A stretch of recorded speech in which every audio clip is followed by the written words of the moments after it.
Welcome to Beyond Our Focus. I'm Stefan, this is Amanda, and this is Breaking Prisms for November 26th. Today, we are reviewing the Twilight Zone. But we have also reviewed and gone through the entirety of Black Mirror. So go check all that out because they were some really awesome episodes. And on Thursdays, we are going over Love, Death, and Robots.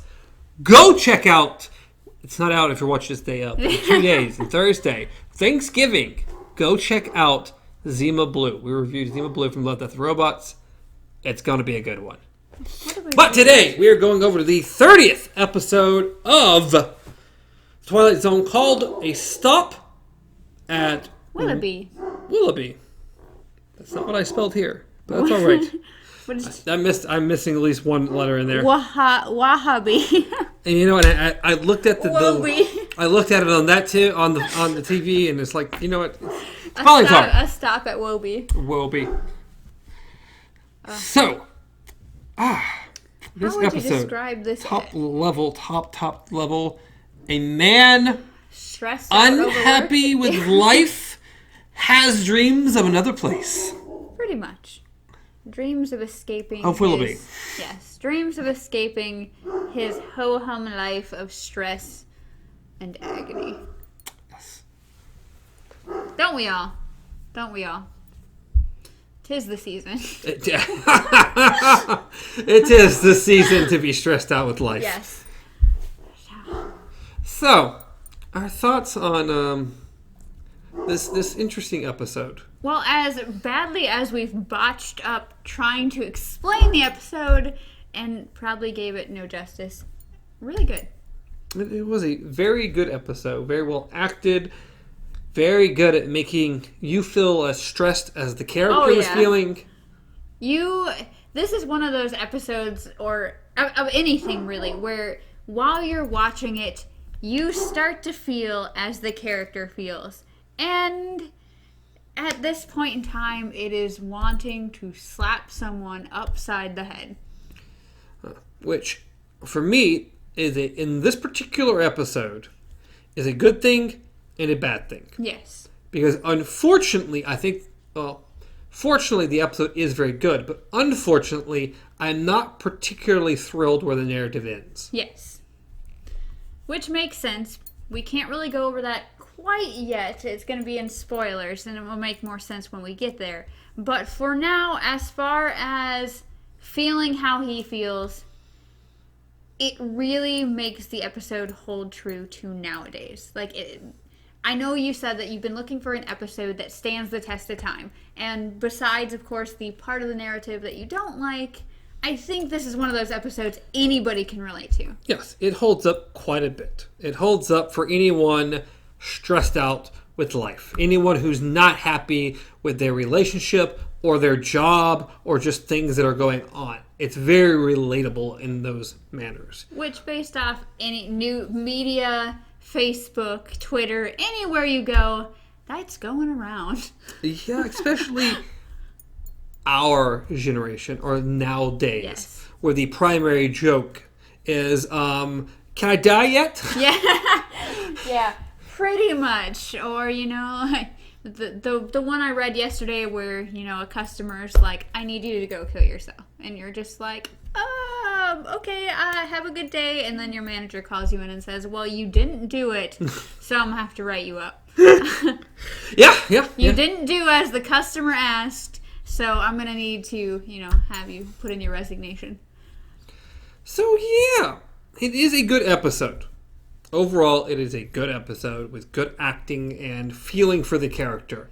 Even, the scenery, even just the places that he's in just really reflect how he's feeling, and it just makes you feel the same. It's one of those ones that you're brought into the atmosphere, and I think it just really helps pull everything together.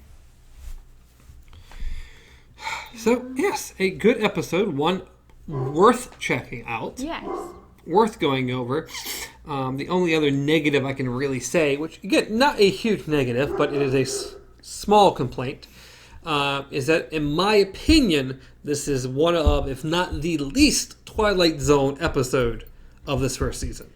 that I can currently recall in my mind. Yes. From the ones we've gone over. Besides, we keep bringing this episode up. The Purple Testament. But even then, I still even think that one was more... It was boring, but I still think it was more Twilight Zone. Because the subject matter was him being able to see the future of people's death. It still had a sci-fi aspect. Where, in my opinion, this one has about a 1% sci-fi aspect. Except, I think... In any manner. I think with the Purple Testament, I don't remember us seeing his visions at all. It literally just him zone out. And then his ability to be able to predict people's death. Still more Twilight Zone than this episode. Because this episode, you could almost chalk to having zero anything weird or unusual about it at all. Yeah. It can be interpreted that way. Once we get into spoilers, you'll understand that, and I'll go over my theory with that. Which is... But it also leads to what narrative we end up getting, and the reason I don't... One of the things I do not care for about the end of the episode. I don't know. I just really did not like the Purple Testament. And again, I don't think that's a particularly good episode. But anyways, overall, story, acting, cinematography, just in general, holds up well, and has a pretty high rating in our opinion. Yes, it is a good episode. It is an enjoyable episode. Up to the conclusion of the end, it is a very good episode. So, which is that being said, primarily exactly what we said about the last episode that we gave a 4. Yes. So yeah, if you didn't just catch what he said, it is a 4 out of 5 Kubies. Yes, because again, all is good, and then there's the end. It's like, why? Why was that the choice we made? But it was. Guess little candle lights are now representing cubes. One day when I have just a spare $100 lying around. Oh, jeez. I'm just gonna origami. Just make little Kubies, okay? That way we don't feel as bad just knocking him off, because he's too cute. He's too cute. It's very good. I very much like it. But, alright, we're going to move into spoilers, go over the primary issue of the episode, which is pretty much the spoiler, the big main spoiler of this episode. Yeah. So go watch it. Definitely one to check out. Let us know what you think. If you think it held up, if maybe you didn't really vibe with it well, or maybe if you just understand the ending a different way than we did, or just take it a different way. Be really interested to hear. Please! I don't know if there's a much different way to take the ending, but... Freedom. I don't know. We'll just title the YouTube video, Ending Explained. Oh, jeez. No. That's all I see every time I look up anything. I know. Most of the times, it's not even, whatever, review, whatever. This thing explained. I don't want someone to explain it to me. Well, because you didn't understand it, okay? Apparently. It was so hard to figure out that you didn't understand it. So, we're going Twilight Zone 2019. You didn't understand it, okay? You didn't understand the meta-ness of it, okay? Anyways, now we're in the spoilers. Back. We're in the spoilers. You're back. Enjoy. So, the general overall spoiler version of this is a man is getting yelled at work. He has a wife that's just... She's very used to living the high life and doesn't want to see anything risk that. And meanwhile, he just wants to be a more mellow person. He wants to live his life like he does. He doesn't want just the heavy burden of having to be somebody he's not. Live the high life of doing really good jobs for people he doesn't care for. Now, of course, rethinking about this, something else that doesn't play back into the episode very much at all, for whatever reason, is him acting in pain so many times. That inevitably becomes moot. I don't know. I think it was mostly just to show the amount of stress that he was under. Maybe, but it's like, I thought it was going to lead to something. Oh, yeah. Which, again, I think would have been a better ending than what we got. Because I think what we thought was going to happen, I think that actually should have happened. Because I think it was better than what did happen. And it's one of those weird things where inside my mind, I'm agreeing and I'm disagreeing. Because I completely agree with you as far as the message. But my brain is still telling me, but tell me you're not actually a little bit happy that what you thought was going to happen didn't. I'm not. I'm talking to me. It's inner dialogue, okay? Me personally, I for the first time in all these episodes, I'm like, I didn't like that I could predict. It was still predictable. Yeah. In this case, my predictability was better than what they gave me. And see, that's where that little line thing is, because it said having that feeling of wow, I did not see that coming was nice. But this that was nice, but the narrative message, yes, this episode was not a good idea in my opinion. It did not work out, or it may have played better out in that day. Yes. It does not play well today. No, at all. It's not a good message. No. So yes, man stressed out, super stressed. On his train ride home, he falls asleep, and when he falls asleep, he wakes up in a different train in a different decade to 1888. Willoughby. Willoughby, yeah. Wakes up in Willoughby, a beautiful old-time country town, summertime, beautiful, simple. It's back to what people call the good old days. Yes. Where everyone's relaxed and you just spend your day fishing or just milling around listening to music being played in the yard. Exactly. It's a very simple town with a very simple life. It's mid-July. It's 1888. Yes. It's a peaceful time. Exactly what he wants. Yes. And he does this a couple times before eventually saying, because he doesn't get off the train each time. No. Every time he's on the train, he thinks about it. And he even tries once, but he doesn't get off the train. He wakes up, and then we go more of his terrible life. And then finally, I'm getting off the train. In the end of the episode, we see him get off the train. He goes into town. Everyone knows his name. And I'm like, okay, so this is like, we've seen him hold his stomach. Yes. It's like, something's wrong. We're just going to cut back to him, and he would have just died in his sleep. Yeah. And this was him going to heaven or whatever else you want to say. And him just dying and going to a better place. Cool. Okay. Even that you could almost say not the best narrative. Yeah. We'll get to that in a second. But instead of him dying a peaceful... Instead, we have this man. He jumps off the train. Apparently, in his sleep, he has gone to the edge of the train like he does in his dream. And when I'm getting off, he actually got off, except the train was still moving. Very quickly. Yes. And dies instantly because he jumped off a train. Yes. And if you haven't figured out why I say this is a bad narrative, in my opinion, this episode very much reads, oh, you have a miserable life. You hate your job. You hate your wife. Or she hates you. I don't know which one. But nothing is going right. Everything is bad. You want to solve that? The best way to solve that is to kill yourself. Yeah, pretty much the narrative has this thing because the afterlife is so much better. And it's not just about the afterlife. It's about how we escape reality by going into our dreams. It's how when a lot of people, when they're in a depressive state, when they're going through depression, they force themselves to sleep, or they try to sleep as much as they can because it makes time go by. Or sometimes their dreams are better than their reality. And well, it's the same when you talk about like escapism into video games. Yes. Or into movies. These fantasy worlds that are more entertaining or just better than life. Yes. And then at the end of this narrative, it is finally just wanting to have the eternal dream, wanting to stay in that sleep state. And he may not have done it willingly. But he chose this happier, better place that he wanted to be, but the sacrifice, it killed him. Yes.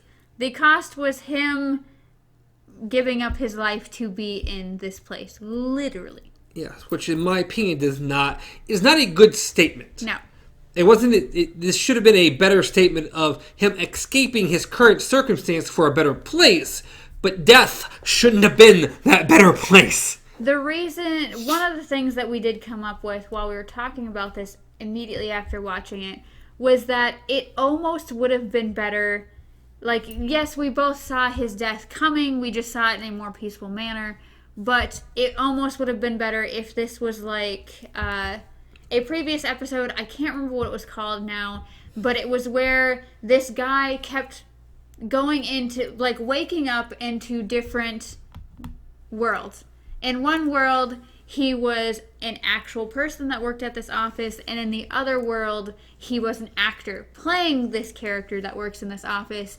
And at one point, he goes into that state of being himself and walks off with his wife, I assume, wife or girlfriend or whoever she was, and now no one can find that actor. Yes, he has vanished. Disappears. And it's like, okay, that was cool. He chose a different life. And in doing so, he left this current reality. Yes. Which is very interesting and very sci-fi and one of my personal favorites of the episodes. Even though we ranked it a little lower. But this episode, really cool episode, has some of the same vibes, but ends in a way that I'm like, that's not a good message to be putting out into the world. No. Depressed? Kill yourself. Yeah. No, we really shouldn't be saying that. It's a message that pretty much was like, the only way to find happiness is to escape into this alternative reality that is in your mind or whatever you believe in. That is the only way that you'll find happiness, is just to slip. So, even though we're rating it a 4, because it is a very enjoyable episode, and him getting into a better life, it still sounds good, but to me, reading into the episode, it comes off not right. It's a bit and darker for this day and age compared to... Well, again, I don't even know if that was their initial intention. Yeah. I don't know if that's the initial way they want it to be perceived. And I don't think... Obviously, we didn't grow up in that time. We didn't grow up when this originally came out. And so we don't really know if this was a shock factor thing back then, or if maybe... it's not really a maybe. Mental health is huge right now. Like, understanding mental health is major. Actually figuring out ways to help those in need is a huge thing right now. Back then, I don't think it was that big. I think this was more of a shock and awe story. It was that was the science fiction part to it. That was he randomly jumped off this thing in his sleep and he's dead. Like, it was just that was the big reveal. And nowadays, that's huge to us. That's major. We can see the message. Or we read it slightly different than what their intentions were then, but that's still how it comes off. Which in the first 9/10 of the episode, it's like, oh, this plays really well to today's audience. Yes. And then that last scene changes, like, oh, this is like completely blind to today's audience. Yes. This is not a good message. No, we are definitely in a day and age where we are trying to appreciate the human mind and how it works more. Yes, much more so than before. Yes. Mental health has become a lot bigger issue now than it was at one point. Yes. And I think, even though I think the new movie, The Joker, yes, I think actually raises a lot of very interesting questions, even though I think a lot of people aren't looking at it that way. But I do think it raises a lot of interesting questions. I know. I very, very much enjoyed The Joker and how it was presented. And though I can see it from a far-off view how people are freaking out about it, I still think they're just thinking about it the wrong way. I think people who really haven't seen it are thinking about it one way. And if you've seen it and paying attention at all, it raises a lot of very interesting questions. Yes. But that was our review of A Stop at Willoughby. Yes. Which was very good. It's ending Willoughby, this, isn't it? Willoughby, it's Willoughby. Wallaby, whatever we were it is. talking about Wallaby because of Finding Nemo. Willoughby. So it's Willoughby. And then you put Woby. You see, it's hard. I don't know what it's called. It's you know what? We're stopping off at a peaceful town. Yeah. That's the name of the episode now. But it was very enjoyable up to the end that we think needed a different message. Or maybe it was, and we're interpreting it wrong. Maybe. Let us know what you think. Yeah, I'd really like to see someone else's point of view on this. If you guys took it a completely different direction, or maybe you have some insight we don't have. Maybe you did some research into this episode, and there was something going on at that time. It'd be really cool to hear. No issues. We did a lot more research on the next episode. Till next time. As always, you can reach me at Star Wars Untraveled, reach Amanda at KZ Pup, reach the show at Beyond Our Focus everywhere, including YouTube and podcast services around the globe. Possibly in Willoughby, Ohio.